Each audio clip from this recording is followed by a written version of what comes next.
그래서 여기 이제 상시 광고는 따로 제가 설명하지 않겠습니다. 우리 오늘 말씀 함께 보죠. 오랜만에 다시 우리가 해오던 창세기로 돌아와서 우리 말씀 함께 보기 원합니다. 오늘은 창세기 우리가 강해하고 있는 39번째 시간이자 야곱에 관한 세 번째 시간입니다. 저희가 이제 창세기 하면서요 1장부터 11장까지 원역사에 관한 이야기를 나눴고, 그 다음에 우리 소위 이제 언약 족장이라고 불리는 아브라함과 이삭과 야곱에 관해서 우리가 함께 살펴보고 있는데요. 우리가 아브라함에 관한 이야기를 함께 나누고 또한 이삭에 관한 이야기를 나눴습니다. 그리고 이제 야곱에 관한 이야기를 살펴보고 있는 중입니다. 이 세 분 족장을 통해서 우리가 특별히 끊임없이 집중해야 되는 한 가지가 있다면 바로 이들을 통해서 믿음이 무엇인지를 우리가 생각해 보는 겁니다. 그래서 믿음의 조상이라고 불리는 우리 아브라함을 통해서도 우리가 믿음에 관해서 많은 내용을 우리가 살펴봤지만, 그 이후의 족장인 이제 이삭과 야곱을 통해서도 우리는 계속 믿음에 관해서 생각해야 됩니다. 왜냐하면 이들이야말로 가장 최초로 하나님과 깊은 관계성을 맺었던 그런 분들이기 때문에 그래요. 그래서 이분들이 어떻게 하나님과 관계성을 맺게 되었고 그 과정이 어떤 것이었고 이런 것들은 다 우리의 믿음에 있어서 굉장히 중요한 모형적인 역할을 하기 때문입니다. 그래서 오늘 본문을 통해서도 우리가 믿음의 교훈을 생각해 봤으면 좋겠어요. 그래서 오늘 본문은 어떤 내용이냐면 야곱 사건에서 굉장히 중요한 위치를 차지하는 이제 소위 베델 사건입니다. 근데 이 이야기 배경이 어떻게 되는지 잠깐 다시 한번 여러분들 리마인드 시켜드릴게요. 지난번에 우리가 다뤘던 내용들을 아마 많이 잊어버리셨을 텐데, 그때 어떤 얘기가 있었냐면 아버지 이삭이 이제 눈이 어두워지고 늙어서 곧 죽을 때가 됐다고 생각하고 장자인 에서에게 축복을 하려고 하죠. 그래서 에서에게 이제 이런 여러 이제 음식을 만들어 사냥해서 고기를 음식을 만들어서 갖고 와라, 내가 축복해 주겠다, 이런 사건이 있었는데, 그때 야곱이 이제 자기가 에서라고 속이고 형이 받아야 할 그 축복을 다 자기가 가로채잖아요. 이제 이 일 때문에 이 사실을 나중에 알게 된 이 쌍둥이 형 에서가 아주 분노하게 되죠. 아주 분노해서 화가 나고 그래서 아버지가 이제 돌아가시기만 하면 내가 반드시 너를 죽이겠다, 이렇게 마음을 먹게 됩니다. 그 분노가 너무 커서요 그 엄마 리브가가 걱정을 하게 되죠. 이 야곱이 잘못하다가면 정말로 형에 의해서 죽임을 당할 수 있을지 모르겠다. 그런 생각에 이제 이 야곱을 멀리 피신을 보내려고 합니다. 이제 명분은 이제 야곱의 배필 신부감을 우리가 고향 땅에서 찾아야 되겠다라는 명분으로 이제 그 야곱을 고향 하란으로 보내요. 그래서 아마 적잖이 급하게 보냈던 것 같아요. 그래서 종을 딸려 보내지도 못하고 야곱은 홀로 이제 괴나리 보찜 하나 지고 고향 하란으로 갑니다. 그래서 그렇게 떠난 지 대략 이틀 정도 지났을 무렵에 낯선 땅의 어떤 곳, 그러니까 아직 가나안 땅을 벗어나기 전인데요, 그 밤에 있었던 일입니다. 그것이 이 본문의 배경이에요. 그래서 그 본문을 이제 우리가 함께 그 배경으로 우리가 읽었으면 좋겠습니다. 우리 하나님의 말씀을 읽으실 때 몸이 불편하지 않으시면 우리 다 함께 일어나셔서 한 목소리로 읽었으면 좋겠습니다. 읽겠습니다. 시작. 야곱이 브엘세바에서 떠나 하란으로 향하여 가더니 한 곳에 이르러는 해가 진지라. 거기서 유숙하려고 그곳에 한 돌을 가져다가 베개로 삼고 거기 누워 자더니 꿈에 본즉 사닥다리가 땅 위에 서 있는데 그 꼭대기가 하늘에 닿았고, 또 본즉 하나님의 사자들이 그 위에서 오르락 내리락 하고, 또 본즉 여호와께서 그 위에 서서 이르시되 나는 여호와니 너의 조부 아브라함의 하나님이요 이삭의 하나님이라. 네가 누워있는 땅을 내가 너와 네 자손에게 주리니 네 자손이 땅의 티끌같이 되어 네가 서쪽과 동쪽과 북쪽과 남쪽으로 퍼져 나갈지며 땅의 모든 족속이 너와 네 자손으로 말미암아 복을 받으리라. 내가 너와 함께 있어 네가 어디로 가든지 너를 지키며 너를 이끌어 이 땅으로 돌아오게 할지라. 내가 네게 허락한 것을 다 이루기까지 너를 떠나지 아니하리라 하신지라. 야곱이 잠이 깨어 이르되 여호와께서 과연 여기 계시거늘 내가 알지 못하였도다. 이에 두려워하여 이르되 두렵도다 이곳이여 이것은 다름 아닌 하나님의 집이요 이는 하늘의 문이로다 하고, 야곱이 아침에 일찍이 일어나 베개로 삼았던 돌을 가져다가 기둥으로 세우고 그 위에 기름을 붓고 그곳 이름을 베델이라 하였더라. 이 성의 옛 이름은 루스더라. 야곱이 서원하여 이르되 하나님이 나와 함께 계셔서 내가 가는 이 길에서 나를 지키시고 먹을 떡과 입을 옷을 주시어 내가 평안히 아버지 집으로 돌아가게 하시오면 여호와께서 나의 하나님이 되실 것이요 내가 기둥으로 세운 이 돌이 하나님의 집이 될 것이요 하나님께서 내게 주신 모든 것에서 10분의 1을 내가 반드시 하나님께 드리겠나이다 하였더라. 아멘. 네, 우리 앉아 주십시오.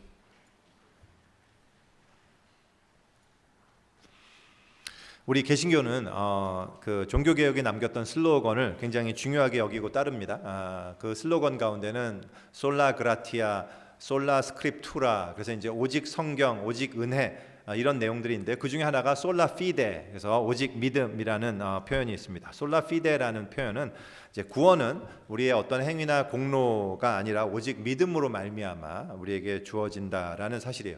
이것이 이제 성경이 증언하고 있는 것임을 이제 사도 바울이 아주 잘 설명했죠. 근데 이 솔라 피데, 믿음으로 말미암아 우리는 구원을 받는다라고 할 때 여기서 말하는 믿음이 뭘까요? 이 믿음은 있고 없음의 문제일까요? 아니면 작고 크고의 문제일까요? 그러니까 예를 들어서 어떤 믿음이 있는데 이 믿음이 아직은 구원받기에는 너무 작고 여린 믿음이지만 이 믿음이 점점 좀 더 자라서 좀 더 커지면 그렇게 되면 확실하게 어떤 구원을 받게 되는 어떤 이런 걸까요? 믿음이란 게? 아니면 크고 작음이 아니라 믿음이 있고 없음에 따라서 구원이 결정되는 걸까요?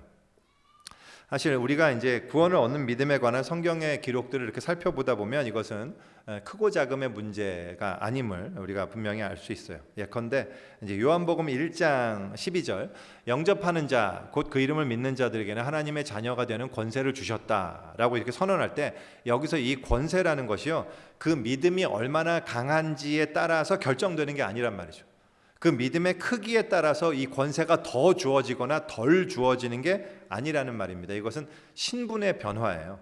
그러니까 신분과 상태는 한순간에 결정되는 것이고 그 결정된 상태는 바뀌는 것이 아닙니다.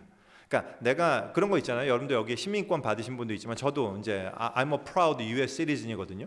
그래서 제가 미국 시민권자인데 제가 미국 시민권을 받게 되면 미국 시민권자가 되는 거죠. 전 미국인이 되는 거예요. 그리고 모든 시민권자는 어떤 그 동일한 권리를 누리는 것이지 내가 뭔가를 미국인으로서 좀 더 열심히 한다고 해갖고 그 내가 가지고 있는 시민권이 좀 더 강한 어떤 더 권세 있는 시민권이고 내가 뭔가를 잘 못하면 뭐 이렇게 힘이 없는 매갈이 없는 시민권이고 이런 게 아니란 말입니다. 시민권은 동일하게 시민권인 거예요.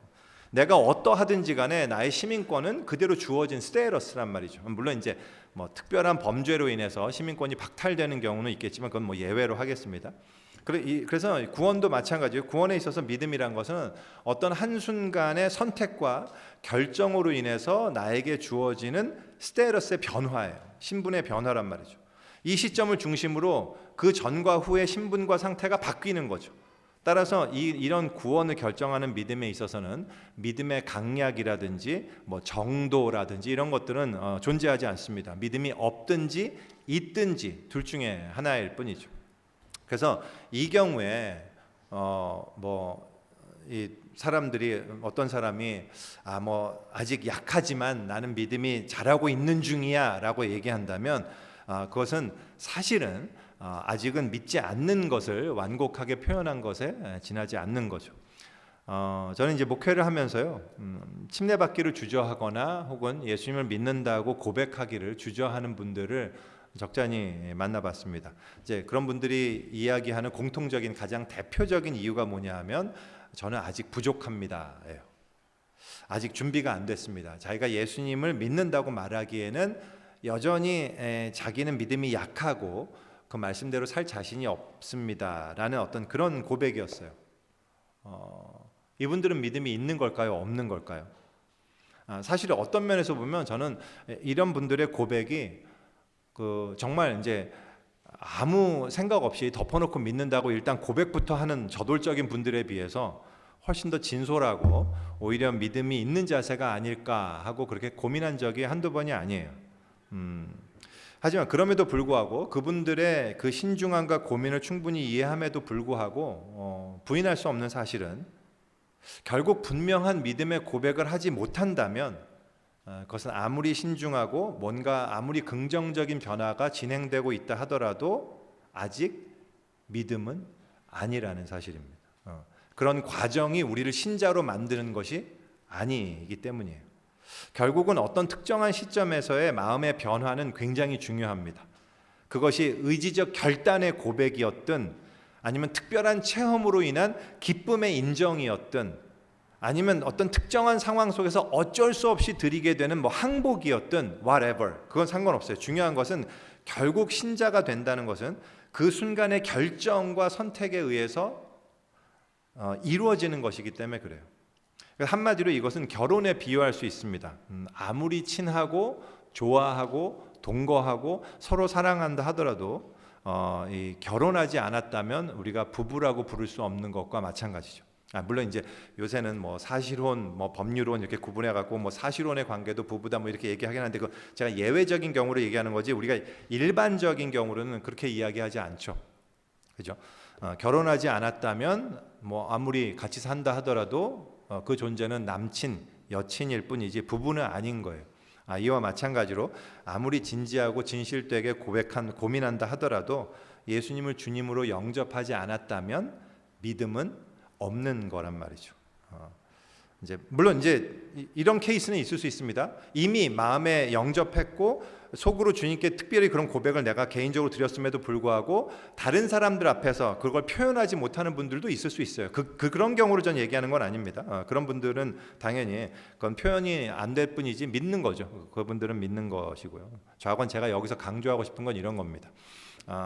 우리의 구원을 결정하는 믿음이란 크고 작음의 문제가 아니라 있고 없음의 문제이기 때문에 누구든지 믿음의 길을 걸어가고자 한다면 그 믿음의 시작점이 되는 분명한 결단과 고백이 중요하다라는 얘기를 말씀드리고 싶어서 그래요. 하지만 이제 믿음의 문제를 이렇게만 이야기하고 끝내기에는 애매한 문제가 있습니다. 왜냐하면 실제로 성경에 보면 예수님께서 믿음의 있고 없음만을 얘기하신 게 아니라 믿음의 작고 큼에 대해서도 분명히 이야기하고 계시기 때문에 그렇습니다. 예수님께서 제자들의 믿음을 보시면서 책망하실 때 가장 많이 쓴 표현이 왜 두려워하느냐, 이 믿음이 작은 자들아, you of little faith 이렇게 표현하셨거든요. 그리고 사도 바울도 역시 이 데살로니가에 보내는 편지에서 이렇게 표현해요. 형제들아, 우리가 너희를 위하여 항상 하나님께 감사할지니 이것이 당연함은 너희의 믿음이 더욱 자라고 your faith is growing more and more 이렇게 표현한단 말이죠. 그래서 다시 말해서 이 믿음의 자람다는 것은요, 믿음이 크고 작은 게 있다는 것이고 믿음이 성장해가는 것이 분명히 있다라는 얘기거든요. 그렇다면 여기서 이 믿음은 뭘까? 그건 이렇게 정리하면 될 것 같아요. 구원, 즉 칭의에 있어서의 믿음의 문제는 있고 없음의 문제입니다. 그것은 이 어떤 순간의 결정과 선택에 의해서 달려져 있는 거라고 볼 수 있다면 믿음의 길을 걸어가는 그렇게 믿음의 결정을 한 이후에 주님과의 믿음 안에서 걸어가는 여정에 있어서의 주님께 대한 신뢰와 관계성의 깊이를 생각해 본다면 당연히 더 크고 작음이 있고 성장과 성숙이 있는 거죠. 다시 말해서 아까 말씀드렸던 결혼을 예로 든다면 누군가가 부부가 된다는 어떤 스테이러스의 변화, 부부가 아닌 두 존재가 부부가 된다라는 것은 어떤 시점에서 이루어지는 것이겠지만 그렇다고 해서 부부가 됐다고 해서 모든 부부가 똑같은 관계성을 가졌다라고 볼 수도 없는 것이고 또한 같은 부부라고 하더라도 그 부부가 신혼 때와 20년 후와 40년 후가 더 관계성은 많이 달라지겠죠. 그죠? 서로가 신뢰하고 사랑하는 깊이 또한 차이가 있을 겁니다. 처음에는 서로 부딪히는 것도 많고 오해하기도 하고 그렇지만 함께 살아가는 과정을 통해서 더 이해하고 더 깊이 신뢰하고 더 깊이 사랑하게 될 때 우리는 그 부부의 관계를 더 성숙했다, 더 성장했다라고 표현할 수 있는 것과 이제 마찬가지란 말이죠. 이런 관점에서 믿음의 성장과 성숙은 지극히 당연한 거고 필요합니다. 이러한 믿음의 모습을 잘 보여주는 대표적인 성경 인물이 있다면 바로 그가 야곱이에요. 야곱은 죄인이 은혜로 구원받고 하나님의 백성으로 성숙해 가는 모습을 보여주는 아주 대표적인 모델입니다. 그래서 이 야곱의 믿음의 출발점이 또 첫 번째로 그가 하나님의 경험을 하는 내용이 바로 오늘의 우리가 읽었던 본문이거든요. 그래서 우리는 오늘 이 이야기를 통해서요, 우리의 믿음이 어떻게 시작되는 것이며 또한 우리 믿음의 여정에 있어서 이 시작점, 출발점이 얼마나 중요한 의미를 지니는지 이런 것들을 우리가 좀 살펴볼 수 있어요. 그래서 오늘 몇 가지만 그 중에 살펴봤으면 좋겠습니다. 오늘 본문 내용을 여러분들 이미 읽으셨고 다 아시기 때문에 다시 설명드릴 필요 없을 것 같긴 한데요. 그래도 간단하게 다시 설명드리면 이와 같습니다. 아까 시작하면서 제가 배경을 좀 설명드렸듯이 야곱은 지금 이 집을 떠나서 혈혈단신으로 자기 삼촌 집을 향해서 가고 있습니다. 근데 이게 어디냐 하면요, 이렇게 돼요. 지도가 보이시죠? 이 지금 브엘세바라는 곳에 있습니다. 베르셰바에 있는데요. 여기서 이 하란까지, 여기가 하란인데 이게 대략 800km 정도가 된다 그럽니다. 그러니까는 성인 남자가 걸을 때 한 달 정도 걸리는 거리예요. 그래서 여기를 가는데 지금 브엘세바에서 바단 하람 여기 이 하란까지 가는 게 아니고 지금은 여기서 출발해서 이제 여기 베델이라고 써 있는 점이 있잖아요. 여기서 요만큼 간 겁니다. 그게 여기를 따지면 이제 여기 정도에 간 거란 말이죠. 여기서 앞으로 갈 길이 더 많은데 이 정도 거리가 대략 뭐 80에서 90km 정도 된다고 합니다. 그리고 그래서 여기는 성인이 걸었을 때 뭐 한 하루 정도 혹은 이틀 정도 걸리는 그런 거리예요. 그래서 지금 근데 아무리 그렇다 하더라도 이 가는 길, 여기서부터도 그렇고 앞으로도 가는 이 길 자체가 평탄하고 안정한 길이 아니죠. 이게 광야길이고 아무도 없는 위험한 길이고 언제 도둑과 강도를 만나서 생명을 잃게 될지 모르는 그런 길입니다. 아주 위험한 길이에요. 또 그리고 하란까지 간다고 해서도 거기서도 나의 삶이 보장된 게 아니에요. 삼촌이 과연 있을지 없을지도 모르겠고 삼촌이 죽었을 수도 있고요. 그래서 내가 어떤 일을 만나게 될지 모르고 또 거기서 과연 집으로 다시 돌아올 수 있을지, 과연 나의 형 에서의 분노는 누그러질 수 있을지 아무것도 알 수 없는 상황입니다. 나를 항상 프로텍트 해주던 우리 아빠와 엄마는 이제 그 종들 여기를 다 떠나서 나 혼자 가는 길이란 말이죠. 그러니까 굉장히 두렵고 무섭고 쓸쓸한 외로운 길이죠. 모르긴 몰라도 육체적으로나 심리적으로나 굉장히 힘들고 어려웠을 것 같아요. 그래서 지금 그가 이제 브엘세바에서 떠나서 대략 80개 이제 하루 이틀 한 이틀 정도를 걸었을 것 같아요. 그리고 이 위치에 왔을 때였습니다. 밤이 됐습니다. 그 성읍에 뭐 들어갔는지 아니면 그 성 바깥에 있었는지는 잘 모르겠어요. 저희가 아마도 혹시라도 무슨 일이 발생하면은 급하게 사람들에게 도움을 요청해야 되기 때문에 그 성하고 가까운 위치에, 그러니까 루스라는 성에 가까이에 있었던 거는 분명한 것 같습니다. 근데 거기서 이제 자기 전에 밖에서 돌 하나를 집어갖고요, 자기가 이제 베기 가장 적당한 돌이었겠죠. 그걸 베개로 삼고 담요 한 장을 덮어서 잠을 청합니다. 그리고는 잠이 들었는데요, 거기서 엄청난 꿈을 꾸게 됩니다. 그것이 이제 12절부터의 묘사인데요. 여기 보면 꿈의 본즉 사닥다리가 이렇게 번역되어 있죠. 근데 여기 이제 본즉이라고 번역된 말이 3번 등장하는데요. 이 말의 원문을 보면요, 이 원문에는 감탄사 히네입니다. 히네라고 하는, 그래서 영어로는 ESV에서는 behold라고 감탄사로 번역을 했죠. 보라 아니면 저거 봐봐라는 뜻이란 말이죠. 그래서 12절과 13절에 그리고면서 5개의 분사가 등장해요. 사닥다리가 서 있고 다 꼭대기가 하늘에 다 있고 오르락하고 내리락하고 하나님이 서 계시고, 이게 모두 다 분사예요. 그러니까 무슨 얘기냐면 지금 여기서는 필자가요, 자기가 마치 야곱이 돼서 이것을 목격하는 것처럼 생생하게 묘사하고 있는 거예요. 그러니까 이거를 좀 더 원문에 가깝게 해석한다면 이런 거예요. 저기 봐봐, 큰 계단이 있는데 그 꼭대기가 하늘에 다 있어. 와, 저기 봐봐, 지금 천사가 지금 계단을 오르락 내리락 하고 있어. 그리고 봐봐, 하나님께서 지금 저기서 서서 말씀을 하고 계셔 라고 지금 묘사하고 있는 거란 말이죠. 야곱의 심정이 와닿죠. 지금 뭘 야곱이 보고 있는지. 지금 이 여기서 사닥다리로 번역한 술람이라는 단어인데요.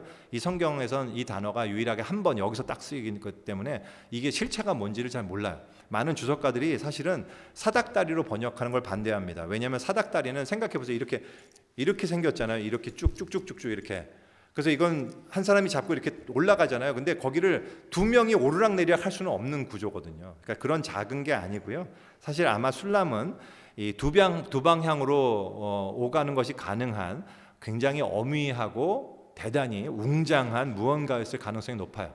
그래서 이건 계단일 가능성이 높습니다. 그래서 13절에서 하나님이 그 위에 서서 말씀하셨다는 것도요. 이게 쉽지 않은 내용인 게요. 하나님께서 계단 위에 서 계시는 거를 우리가 보통 상상을 하는데요. 사실은 계단 위에 서 계실 수도 있고 야곱 옆에 계신다는 뜻으로 해석할 수도 있거든요. 근데 저는 이게 동시에 말이 된다고 생각하는 게, 왜냐하면 꿈이니까. 우리 꿈 기억해 보세요. 꿈에는 내가 틀림없이 3차원으로, 아니 3자적 입장에서 보고 있는데 알고 보면 제가 1인칭으로 또 경험하고 이런 거잖아요. 그게 다 아무렇지도 않잖아요. 그럼 너무 말이 되잖아요. 꿈속에서는 깨보면 말이 안 되지. 그런 거라고 생각합니다. 그러니까 하나님은 저 높은 위에 계시는데 알고 보면 바로 야곱 옆에서 지금 말씀을 하고 계시는 거예요. 그렇기 때문에 야곱이 깬 후에 하나님이 여기 계시구나라고 자기 눈앞에 있는 하나님처럼 묘사를 하는 거거든요. 좌우간 그 하나님을 그렇게 경험합니다. 그리고 하나님이 말씀하세요. 축복의 말씀이세요. 내가 누운 땅을 너에게 주리라 라는 말씀. 네 자손이 엄청나게 많을 것이고 온 세상이 너와 네 자손으로 인해서 복을 받을 것이다 라는 말씀이고, 세 번째로 내가 너와 함께 하겠다 라는 말씀입니다. 그래서 그런 말씀을 듣고 이제 야곱이 잠이 깨요. 그리고는 하나님이 여기 계셨구나. 그리고 두려워하면서 그러면서 자기가 베고자 한 그 돌을 기둥으로 세우고는 그 위에 기름을 붓습니다. 기름을 붓는다는 것은 예배를 드린다는 내용이거든요. 그래서 예배를 드리고 이 장소의 이름을 베델이라고 해요. 베델. 그래서 베이트는 하우스입니다. 그래서 House of God. 그래서 God의 하우스, 하나님의 집이라는 이름으로 베델로 명명하죠. 그리고는 거기서 이제 서원을 드리는 내용이에요. 그래서 하나님, 제가 이렇게 하겠습니다. 이런 서원 기도를 드리는 것이 이제 오늘 본문의 내용입니다. 이것이 본문의 내용인데요. 오늘 본문이 주는 교훈은 어떤 걸까요? 사실 이제 본문이 주는 교훈이 많아서 원래는 제가 오늘 이 본문으로 그냥 오늘 한 번 설교를 끝내려고 했는데요. 두 번에 걸쳐서 전해야 될 것 같아요. 그리고 그 중에서 오늘 몇 가지만 좀 살펴보려고 합니다. 그래서 좀 길어졌어요. 이게 길더라고요. 해야 될 내용이. 죄송합니다. 일단 한 가지는요. 초두에 말씀드렸던 믿음의 시작점에 관한 레슨입니다.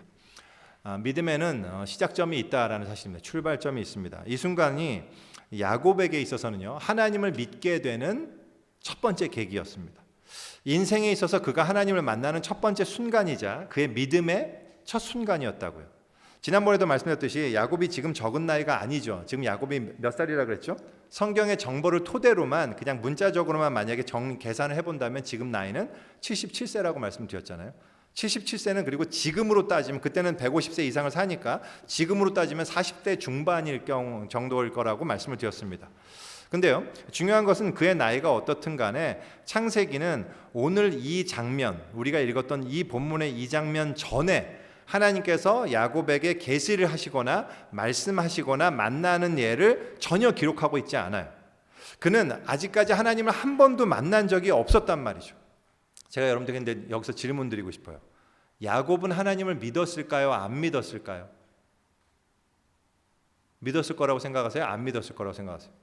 저는 그가 믿었을 거라고 생각합니다. 더 정확히 표현한다면 그가 믿는다고 생각했을 거라고 생각해요. 그렇지 않고는 그가 장자권을 탐낸다든지 아버지의 축복을 속여서 받는다든지 뭐 이러지 않았을 것 같아요. 뭔가 그가 들은 내용이 있었겠죠. 아마도 그는 아버지 이삭으로부터 하나님에 대해서 많이 들었을 것이고, 또 그가 태어났을 때는 그가 어느 정도 조금 자라기 전까지는 할아버지 아브라함이 살아계셨거든요. 할아버지 아브라함도 만날 수 있었겠죠. 그래서 아브라함을 통해서도 하나님과 그 믿음에 대해서 들었을 가능성이 상당히 높단 말이죠. 그러니까 지금 한국의 시쳇말로 따지면 이 원조 모태신앙인이야말로 야곱이에요. 그래서 제가 잘 모르지만 그는 자신이 믿는다고 생각했을 가능성이 전 굉장히 높다고 생각합니다. 그리고 그렇게 자기도 믿었을 거예요. 하지만 실제로 야곱이 하나님을 믿게 된 순간은 바로 이 순간부터예요. 그래서 이 순간이 정말 중요해요. 왜냐하면 이것이 그의 믿음의 첫 출발이기 때문입니다. 그 전까지는 그가 아무리 하나님을 당연하게 여기고 당연히 자기가 믿는다고 생각했을지 몰라도 그 하나님은 실상은 할아버지의 하나님이고 아버지의 하나님이었을 뿐이란 말이죠. 정말 자기의 하나님은 아니었어요. 이론으로만 알고 있던 하나님, 실제 자기 삶과는 그렇게 관계도 없는 하나님, 한 번도 본 적 없는 하나님, 있는지 없는지 모르는 하나님. 근데 이 순간부터 달라집니다. 이 순간부터 그에게 있어서 하나님은 더 이상 지식이 아니라 살아있는 인격이심을 알았던 거예요. 이것이 믿음의 시작입니다. 우리가 보통 침례식이 되면은 침례 간증을 하잖아요. 그 간증을 중요하게 여기는 이유가 여기에 있습니다. 왜냐하면 그것이 그의 구원의 시작점, 즉 믿음의 시작점이기 때문에 그렇습니다. 그리고 이 시작점은요, 그의 믿음의 여정에 있어서 아주 중요합니다. 나중에 또 다룰 거거든요. 뭐냐면 야곱이 다시 고향으로 돌아온 이후에 그 딸 디나가 강간당하는 사건이 벌어져요. 그것과 관련해서 아주 큰 문제가 하나 생깁니다. 그때요, 야곱이 한 일이 뭐였냐면 모든 것을 내버려두고 모든 가족들을 데리고 베델로 올라가자였습니다. 그래서 다시 베델로 올라갑니다. 그가 한 일은 베델로 올라가서 하나님을 처음 만났던 그 자리로 돌아가서 오직 하나님만 온전히 의지하는 그거였거든요. 그래서 이 시작점이 중요해요. 우리는 업앤다운스를 많이 겪을 거예요. 하지만 우리는 항상 믿음의 어디로 가야 되냐면요, 우리가 문제가 생길 때 믿음의 출발점으로 가야 됩니다. 나를 만나주신 하나님, 내가 믿게 된 하나님, 그 하나님께로 돌아가야 된단 말이죠. 그래서 이 시작점이 중요해요. 시작점이 없이 믿음이 있을 수 없단 말입니다. 제가 이제 아까 모태신앙인을 말씀드렸지만 많은 모태신앙인 분들을 접하면서 제가 그분들의 믿음을 저도 캐톨릭으로 따지면 모태신앙인이었고요. 제가 그분들의 믿음을 아주 귀하게 여기면서도 안타까울 때가 어떤 때냐면 그냥 그 믿음으로 만족하고 살아가는 모습을 볼 때가 제일 안타까워요. 믿음이 있는 것처럼 보이지만 사실은 믿음이 있는 게 아니거든요. 그건 그저 부모님의 하나님, 어렸을 적부터 듣고 자랐던 나의 익숙한 하나님일 뿐이에요. 그래서 존 스타트 목사님이 말씀하셨던 것처럼 어느 누구도 아무도 자기도 모르는 사이에 그리스도인이 될 수는 없다라는 전 이 말씀을 제가 아주 여러 번 인용하거든요. 이건 굉장히 중요한 말이에요. 나도 모르는 사이에 그리스도인이 될 수는 없어요. 그건 불가능합니다. 그렇게 되지 않아요.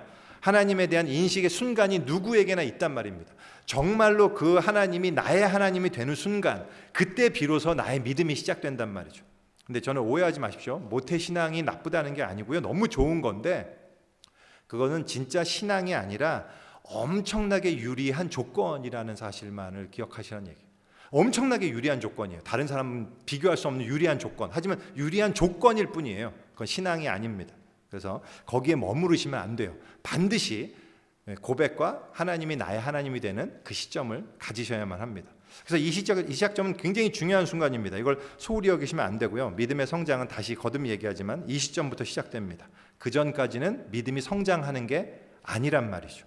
믿음이 있는 것처럼 보이지만 사실은 없는 거예요. 하지만 이 순간에 드디어 믿음이 처음 시작돼서 이제 야곱의 믿음은 자라기 시작합니다. 그래서 이 시점이 기억되어야 되고 기록되어야 되고 증거되어야 됩니다. 우리가 야곱의 이야기를 알 수 있는 이유가 누구 덕분일까요? 야곱이 기록했기 때문이에요. 기억하고 이걸 아주 중요하게 여기고 증언했기 때문이란 말이죠. 근데 이 시작점에는요, 아주 중요한 특징이 하나가 있습니다. 그 한 가지는 이겁니다.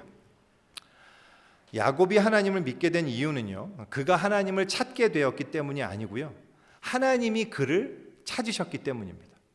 꿈에 하나님이 나타나셨단 말입니다. 이제 기독교에서 말하는 믿음이란 것은요, 언제나 시종일관 예외 없이 한 가지 아주 분명한 두드러진 특징이 있습니다. 그것은 뭐냐면 성경이 말하는 믿음이란 것은 언제나 반응이라는 사실이에요. 언제나 하나님이 먼저 하신 일이 있습니다. 그리고 우리는 그것에 반응하는 거예요. 그게 믿음이란 말이죠. 내가 먼저 무언가를 열심히 연구하고 발견해서 그것을 깨닫게 되거나 믿게 되는 게 아니란 말이죠. 믿음은 독립적인 게 아니에요. 언제나 하나님이 하시는 일이 먼저 있고요. 하나님이 하시는 일을 우리가 조금 고상한 말로 표현하면요, 계시라고 얘기합니다. 영어로는 revelation이라고 하죠. 이 계시가 없으면 기독교가 아니에요. 우리의 믿음이란 건 뭐냐면 하나님이 먼저 우리에게 드러내신 계시에 대한 반응이에요. 계시가 없다면 우리는 결코 바른 믿음을 가질 수 없습니다. 왜냐하면 인간은 어떤 방법으로도 참 하나님을 알 수 없기 때문이란 말이죠. 제가 종종 언급하는 신학자 가운데 칼바르트라는 신학자가 있습니다. 사실 이 칼바르트는 오해를 너무 많이 받아갖고, 특히 이제 미국에 기독교 사상가들에서 오해를 받아서 우리나라에서는 마치 이 자유주의 기독교 신학자인 것처럼 언급되는 경우가 있는데요. 그건 굉장히 큰 오해고요. 실상은 자유주의 기독교와 종교다원주의자들에게 있어서 가장 최대의 적이었던 신학자가 있다면 그가 바로 칼바르트예요. 왜냐하면 칼바르트는 타종교에 있어서 대해서 상당히 배타적이었거든요. 심지어 로마 캐톨릭 천주교에 대해서조차도 그는 호의적이지 않았습니다. 우상 숭배자들이라고 질타했거든요. 타종교를 우상 숭배라고 주장했어요. 그는 종교 자체가 불신이고 우상 숭배라고 바라봤습니다. 그는 왜 이렇게 타종교를 부정적으로 바라봤을까요? 무례했기 때문일까요? 아니에요. 칼바르트는 대단히 예의 바른 아주 젠틀한 신학자였습니다. 근데 왜 이렇게 얘기했을까요? 그 핵심은 그들이 계시를 모르기 때문이었어요. 그는 우리의 믿음에 있어서 가장 중요한 대전제를 뭐라고 정의했냐면 이렇게 얘기했습니다. 우리 인간은 결코 하나님을 알 수가 없고 오직 하나님이 계시하시는 것 외에는 다른 길은 없다. 그러니까 다른 종교, 다른 모든 종교, 어떤 종교든 생각해 보세요. 그 어떤 종교도 기본적인 토대는 뭐냐면요, 인간이 하나님을 찾는 거예요. 그게 종교입니다. 하지만 문제는 뭐냐면 인간은 어떤 방법으로도 결코 하나님을 알 수 없다는 데 있어요. 아무리 광대한 지식, 아무리 고상한 방법, 아무리 깊고 놀라운 통찰, 깨달음을 얻었다 할지라도 그 모든 것들은 결국 자신 안에서 나오는 거란 말이죠. 그리고 결국은 자기의 욕망을 투여하는 것에 불과하단 말입니다. 따라서 종교라는 것은 기본적으로 확장된 자아를 숭배하는 것일 뿐이다. 그 이상도 그 이하도 아니다. 이것이 이제 칼바르트라는 신학자가 한 얘기고요. 여기 혹시 이제 다른 종교를 믿으시거나 혹은 다른 종교에 호의적인 분들께는 굉장히 너무 죄송해요. 제가 혹시라도 무례하게 보일까봐 너무 죄송한데요. 저는 이 바르트의 의견에 전적으로 동의합니다. 여러분, 계시가 중요해요. 우리가 하나님을 어떻게 생각하는가는 하나도 중요하지 않습니다. 중요한 것은 하나님이 우리에게 무엇을 알려주시는가예요. 그거 외에는 우리는 하나님을 알 수 있는 방법이 없기 때문에 그렇습니다. 제가 얼마 전에 이제 유튜브 알고리즘에 왜 그런 쇼츠가 저에게 떴는지 모르겠는데 그 어떤 쇼츠가 떠서 보게 됐어요. 어떤 노승 스님의 이야기였습니다. 근데 그 스님이요, 이제 이 인터뷰를 하는 내용이었는데요. 그 스님의 그 스님의 어떤 그 멘토가 되시는 어떤 아주 고승이 있으셨어요. 그분이 이제 운허라는 이제 그 호를 갖고 계시는 큰 스님이셨던 것 같아요. 그 운허 큰 스님에 대해서 이야기를 해주시는 내용이었는데요. 한 번은 자기가 이제 그 큰 스님을 모시고 같이 이제 어떤 모임이 있었는데 거기에 이제 독일의 어떤 신부님을 만나시게 됐대요. 근데 그 신부님하고 여러 대화를 많이 나누다가 이제 독일의 그 신부님이 떠나시기 전에 그런 얘기를 하셨다는 거예요. 스님, 예수님 믿으십시오. 이렇게 얘기했다는 거예요. 그러자 그 큰 스님이 운허 큰 스님이 네, 그러겠습니다. 이렇게 대답을 하셨대요. 그리고 이제 가셨다는 거예요, 신부님은. 그래서 그 모습을 지켜보다가 이분이 당시에는 좀 젊으셨겠죠. 아마 옆에서 그 모습을 지켜보는데 마음이 조금 이게 기분이 상하셨던 것 같아요. 그래서 그 독일 신부님이 가신 이후에 그 큰 스님께 얘기했대요. 아니 스님, 스님은 지금 불자신데 예수 믿으라는데 그러겠습니다가 뭡니까? 왜 그렇게 대답하십니까? 이렇게 따져 물었더니 그 큰 스님이 대답하시기를 이 사람아, 저 사람은 그것밖에 모르지 않나? 이렇게 대답하셨다는 거예요. 그 증언하시는 스님이 하고 싶은 말은 뭐냐면 그만큼 운허 큰 스님의 속이 넓고 다른 종교를 품을 줄 아는 관대함과 포용력이 있다는 그런 얘기셨습니다. 그리고 그 댓글들 역시 불교의 포용력에 대해서 그리고 그 스님에 대한 존경심과 기독교의 편협함과 무례함에 대한 비판, 어떤 이런 것들이 댓글을 주로 있었습니다. 오해하지 않으셨으면 좋겠어요. 저는 불교의 포용력을 진심으로 존경합니다. 그리고 사실은 다른 종교인들의 지식과 통찰과 그리고 겸손함을 전 진심으로, 그러니까 이거는 뭐 비웃거나 이런 게 전혀 아니고요, 진심으로 존중합니다. 그리고 저는 제가 좋아하는 분들 가운데 스님이 계시고 스님 가운데 제가 정말로 존경하는 분들, 인격과 성품에 있어서 제가 감히 그 신들매도 감당하기 어려운 그런 분들이 계심을 저는 인정합니다. 그리고 또한 기독교가 타 종교에 대해서 무례한 태도를 보이는 것에 대해서 저는 결코 동의하지 않아요. 그럼에도 불구하고 제가 부정할 수 없는 한 가지 사실이 있다면 그 독일인 신부님의 말씀이 맞다라는 사실이에요. 서로 그것이 정말 그분이 그것밖에 모르는 사람의 이 편협한 이야기이고, 반면에 이 큰 스님은 그 신부님에 비해서 훨씬 더 많은 것을 알고 훨씬 더 많은 것을 공부하고 훨씬 많은 것을 깨닫고 그랬을지 모르겠지만 그랬을 수도 있다고 저는 생각합니다. 그럼에도 불구하고 그 둘이 가진 지식은 그 퀄리티, 그 질에 있어서 전혀 차원이 다르기 때문입니다. 전자는 계시고요, 후자는 인간의 통찰이기 때문이에요. 이거는 하늘과 땅보다도 훨씬 더 큰 차이가 있는 차이이기 때문에 그래요. 여러분, 우리 인간이요, 모든 것을 통달한다고 생각해 보세요. 모든 생명과 자연과 우주의 모든 것을 하나 낱낱이 세포부터 모든 우주의 전부 다까지 완벽하게 알고 깨닫고 통찰했다 하더라도요, 그가 가진 종교는 우상 숭배일 수밖에 없습니다. 왜냐하면 거기에는 계시가 없기 때문이에요. 거듭 강조하지만 우리 하나님이 자신이 어떤 분이심을 우리에게 보여주시지 않는 한 우리는 결단코 하나님을 알 수 없으며 바른 믿음을 가질 수 없단 말이죠. 야곱이 하나님을 알게 되고 믿게 된 결정적인 이유는 야곱이 하나님께 대해서 무언가 열심을 냈거나 깨닫거나 통찰했기 때문이 아니에요. 이유는 딱 하나밖에 없습니다. 하나님이 자신을 그에게 알려주셨기 때문이에요. 바로 이것이 베델 사건의 가장 큰 특징이란 말입니다. 그렇다면 우리에게도 계시가 있나요? 네, 있습니다. 야곱의 꿈과 비교할 수 없는 가장 확실한 계시예요. 그 계시는 바로 예수 그리스도입니다. 여러분, 지금 이 사실을 정말 우리가 간과해서는 안 돼요.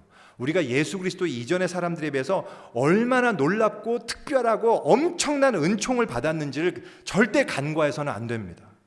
예수 그리스도 사건은 온 인류에게 주신 하나님의 특별한 계시 사건이었어요. 하나님이 정말로 어떤 분이신지, 참된 진리가 정말로 무엇인지를 아주 명명백백히 드러내는 유일무이한 사건이었단 말입니다. 예수 그리스도 사건은 그 이전에도 없었고 앞으로 이후에도 없을 엄청난 계시였단 말입니다. 그리고 예수 그리스도로 말미암아 계시된 그 하나님만이 유일한 참 하나님이세요. 여러분, 이걸 정말 믿으셔야 됩니다. 이게 너무너무나 중요한 거예요. 우리가 이 예수 그리스도의 소식을 듣고 그를 알게 되었다는 건요, 엄청난 축복이에요. 야곱이 하나님을 만나게 된 것과 비교할 수 없는 엄청난 복이란 말입니다. 야곱은 꿈이잖아요. 꿈. 그냥 꿈 꿨다니까. 이 사람은 이 꿈을 꾸고도 그는 하나님을 이렇게 알게 됐는데, 우리는 꿈 정도가 아니라 역사 속으로 하나님이 직접 들어오신 역사적 사건으로 말미암아 우리 앞에 발생한 사건으로 인해서 우리는 그 계시를 보게 됐어요. 이것만큼 놀랍고 분명하고 확실한 계시는 없습니다. 그래서 우리는 어느 누구도 할 거 없이 너무나 놀라운 은혜를 받은 존재라는 사실이라는 것을 절대 놓쳐서는 안 됩니다. 하나님께서요, 그렇게 자신을 드러내시고 야곱에게 말씀을 하세요. 근데 그 내용이 뭐였냐면요, 13절부터 내용은 이겁니다. 또 본즉 여호와께서 그 위에 서서 이르시되 나는 여호와니 너의 조부 아브라함의 하나님은 이삭의 하나님이라. 네가 누워있는 땅을 내가 너와 네 자손에게 주리니 네 자손이 이렇게 될 것이며 땅의 모든 족속이 너와 네 자손을 말미암아 복을 받으리라. 내가 너와 함께해서 네가 어디로 가든지 너를 지키고 내가 너를 돌아오게 할 거다. 내가 너를 떠나지 않을 거다. 이런 놀라운 이야기를 주셨습니다. 그죠? 하나님이 야곱에게 나타나서 하시는 말씀의 내용이, 몰라요, 여러분들도 그렇게 생각하셨을 거라고 생각하는데, 우리가 예상했던 어떤 기대를 좀 벗어나죠. 우리의 기대로는 야곱에 대해서 뭐부터 하나님이 말씀하셔야 된다고 생각하죠? 야곱이 저지른 잘못에 대해서 일단은 좀 이야기하실 거를 저희는 기대합니다. 지금 야곱은 아버지와 형에게 큰 죄를 짓고는 일종으로 도망하는 셈이잖아요. 실제로 그가 얼마나 이기적이었는지 우리가 알잖아요. 얼마나 다른 이들을 아프게 하고 상처를 줬는지에 대해서 우리가 알고 있지 않습니까? 거기에 대해서 먼저 좀 이제 꾸중해 주시는 이야기를 조금 해서 일단 회개를 받으신 다음에 그 다음에 뭔가 회복을 해주시는 말씀을 주시든지 그러기를 우리는 기대합니다. 근데 그런 말은 전혀 없어요. 야곱에게 무조건적인 약속을 주십니다. 일방적인 축복, 땅의 축복, 자손의 축복, 함께하심의 축복. 뭐 그 내용을 가만히 보면요, 자손의 축복에 있어서도 생각해 보면 아브라함에게 주어진 축복보다도 훨씬 더 극적이에요. 왜죠? 아브라함은 그때까지 자식이 없었으니까 하나님이 그런 축복의 말씀이 엄청 놀라운 거잖아요. 하지만 아브라함은 최소한 아내는 있었거든요. 가능성이 더 높아요. 야곱은 지금 아내도 없어요. 77세 호랍이에요. 근데 자손에 대한 축복을 주셨습니다. 그러니까 엄청나죠, 사실은 이게. 야곱이 그 후손에 대해서 말씀해 주시고, 야곱이 그 가나안 땅을 아직 벗어나지도 않았는데 다시 돌아올 거를 얘기하시고, 야곱에게는요 너무너무 좋기만 한 엄청난 소식이에요. 근데 바로 그 사실 때문에 우리 마음이 불편하죠. 야곱이 지금 무슨 회개하거나 헌신한 게 아니지 않습니까? 근데 이런 축복을 받는다는 게 이게 과연 정당하냐, 이런 생각이 우리한테 좀 들죠. 하나님은 야곱의 불의에 대해서는 관심이 없으시다는 얘기인가? 아니면 그 정도는 얼마든지 해도 괜찮다라고 생각하시는 건가? 아니면 야곱을 편애하시기 때문에 이러신다는 건가? 이런 여러 가지 생각들을 하게 됩니다. 그리고 이런 질문은 우리가 하나님의 택하심, 일렉션에 관한 주제하고도 연결이 돼요. 하나님이 왜 에서가 아니라 야곱을 택하셨을까? 이런 불만이죠. 지난번에도 우리가 다뤘듯이 사실 야곱과 에서를 비교해 보면요, 객관적으로 보면 야곱보다 에서가 훨씬 더 인간적이고 좋은 착한 성품을 지닌 그런 사람이거든요. 에서가 더 괜찮아요. 더 야곱은 진짜 우리 인생에 있어서 야곱 같은 사람 만나기 별로 원치 않아요. 우리는 여러분들도 그러실걸요. 이런 사람 옆에 있으면요 내 기가 빨리는 느낌이고 너무 나를 등쳐먹을 사람이라는 어떤 그 두려움이 드는 어떤 이런 사람이란 말이죠. 그에 반해서 에서는요 정말 착하고 선하고 관대한 어떤 이런 사람이에요. 근데 하나님은 왜 야곱을 선택하셨을까? 우리는 알지 못합니다. 그 이유는 우리는 모르겠는데요. 다만 여기서 제가 이 한 가지를 꼭 강조하고 싶어서 그래요. 그거는 복음이 무엇이냐 하는 겁니다. 복음의 성격에 관한 것.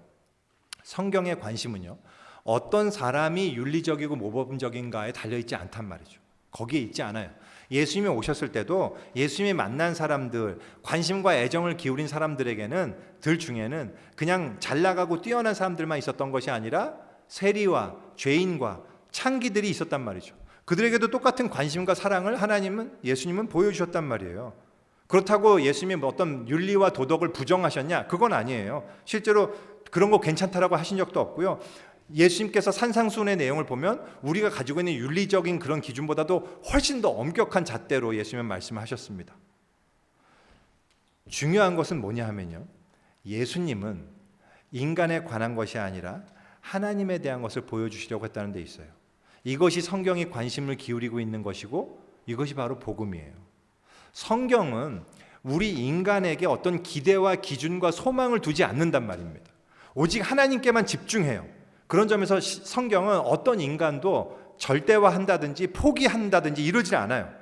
중요한 것은 그 인간이 어떤 인간이냐 하는 게 아니고 이 인간이 만나는 하나님이 어떤 분인가 하는 데 있단 말입니다. 아무리 불가능한 한 인간도 하나님의 가능성을 만나게 되는 순간 다른 세계로 들어갈 수 있고 다른 인간으로 변화될 수 있다라고 보는 것이 성경의 복음이란 말이에요.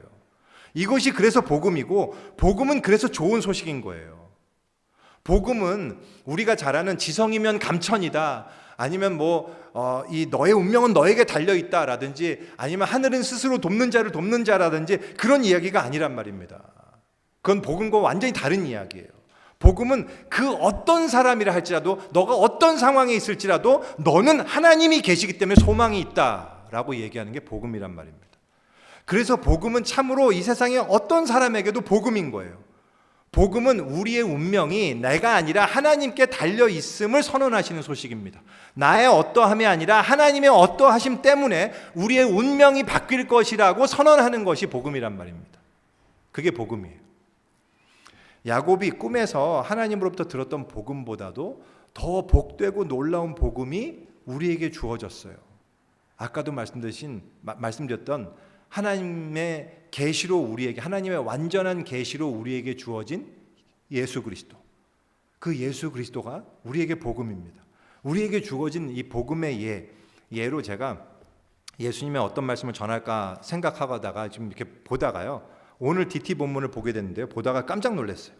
우리가 오늘 찬양에도 이렇게 함께 불렀고, 또 우리 기도 중에 미리 자매가 언급한 내용도 바로 오늘 DT 말씀인데요. 오늘 제가 전하는 이 계시가 무엇인지, 또한 복음이 무엇인지를 정확히 예수님께서 오늘 우리 DT 본문에서 그대로 말씀하고 계시거든요. 사실 요한복음을 보면요, 요한복음에 예수님께서 하신 모든 말씀이 복음이지만, 제가 오늘 DT 본문 말씀 그대로 한번 읽어드릴게요. 이미 묵상하신 분 다 아실 거예요. 예수께서 외쳐 이르시되 나를 믿는 자는 나를 믿는 것이 아니요 나를 보내신 이를 믿는 것이며 나를 보는 자는 나를 보내신 이를 보는 것이니라. 나는 빛으로 세상에 왔나니 무릇 나를 믿는 자로 어둠에 거하지 않게 하려 함이로라. 사람이 내 말을 듣고 지키지 아니할지라도 내가 그를 심판하지 아니하노라. 내가 온 것은 세상을 심판하려 함이 아니요 세상을 구원하려 함이로라. 나를 저버리고 내 말을 받지 아니하는 자를 심판할 이가 있으니 곧 내가 한 그 말이 마지막 날에 그를 심판하리라. 내가 내 자의로 말한 것이 아니요 나를 보내신 아버지께서 내가 말할 것과 이를 것을 친히 명령하여 주셨으니 나는 그의 명령이 영생인 줄 아노라. 그러므로 내가 이르는 것은 내 아버지께서 내게 말씀하신 그대로니라 하시니라. 여러분, 제가 오늘 여러분들한테 전하는 바로 그 메시지가 그대로 담겨 있는 거잖아요. 예수님이 하신 것은요, 바로 이 계시를 그대로 드러내신 것뿐이에요. 하나님의 말씀이 영생이란 말입니다. 그것이 우리가 하나님을 알 수 있는 유일한 길이기 때문이에요. 그 계시를 드러내는 존재로 예수님이 오셨고, 그래서 예수님은 우리로 하여금 어둠에 다니지 않게 하려고 빛으로 우리에게 오신 거예요. 누구든지 그 빛으로 나아가기만 하면 어둠에 거하지 않을 수 있단 말입니다. 예수님이 오신 이유는 우리를 심판하려 한 것이 아니라 우리를 구원하시려 오셨다는 것. 할렐루야, 이것만한 복음이 어디 있냔 말이에요. 이게 복음이에요. 어느 누구에게도 차별 없이 이 말씀은 복음이 이런 거란 말입니다. 이 복음을, 이 계시를 여러분 믿으십시오. 이 말씀이 여러분들에게 들리거든 거부하지 마세요. 야곱과 같이 반응하십시오. 이 하나님을 인식하고 이 하나님을 인정하시란 말이죠. 왜냐하면 그럴 때 그것이 여러분의 인생에 가장 중요한 순간이 될 것이기 때문이에요. 시간이 많이 갔지만 제가 하나만 더 얘기하고 마치겠습니다. 야곱이 이렇게 하나님을 만나고요, 진짜 믿음을 가지게 됐어요. 기독교적 용어를 사용한다면 그는 이 순간 회심한 거예요. 구원을 받은 거란 말이죠. 믿음으로 말미암아 구원을 받은 겁니다. 하지만 그렇다고 해서 그의 인생이나 환경 혹은 그의 내면이 변화된 것은 아닙니다. 이렇게 놀라운 하나님의 경험을 하고도, 하나님을 그렇게 정말 엄청난 경험을 했잖아요. 이러고 하나님을 믿게 된 야곱이 그 하나님께 처음으로 그 하나님께 자기의 고백과 헌신을 하게 돼요. 근데 그 내용이 이런 겁니다. 제가 다시 한번 읽을게요. 야곱이 서원하여 이르되 하나님이 나와 함께 계셔서 내가 가는 이 길에서 나를 지키시고 먹을 떡과 입을 옷을 주시어 내가 평안히 아버지 집으로 돌아가게 하시오면 여호와께서 나의 하나님이 되실 것이요 내가 기둥으로 세운 이 돌이 하나님의 집이 될 것이요 하나님께서 내게 주신 모든 것에서 10분의 1을 내가 반드시 하나님께 드리겠나이다 하였더라.